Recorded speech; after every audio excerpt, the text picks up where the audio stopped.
In this video, we're going to take a look at solving a problem involving proportions. In a wildlife preserve, 10 elk were captured, tagged, and released. Later, 15 elk were captured and 2 were found to have tags. Find the number of elk in the preserve. In a proportion, we have several ways or options of solving a problem. And in this particular one, same is true. Just to keep things straight, I'm going to choose to set up proportions of tagged elk versus total elk. And I heard 2 different scenarios or ratios described in this particular problem.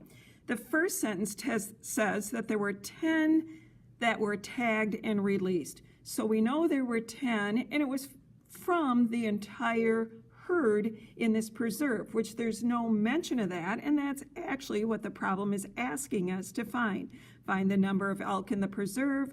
I'm going to let X represent that.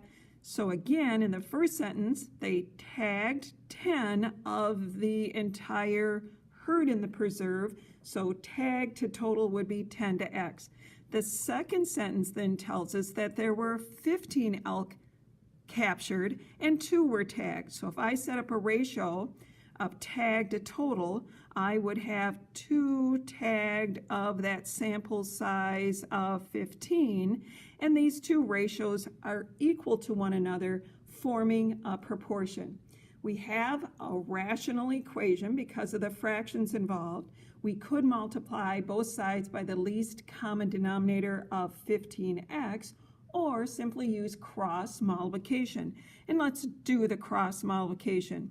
Product of the extremes, 10 times 15, is equal to product of the means, 2 times x. Simplifying on the left, we have 150 for our product is equal to 2x. Solving for x, we'll divide both sides by 2, and simplifying with the quotient of x equal to 75. X stood for the number of elk in the preserve and our solution to the problem.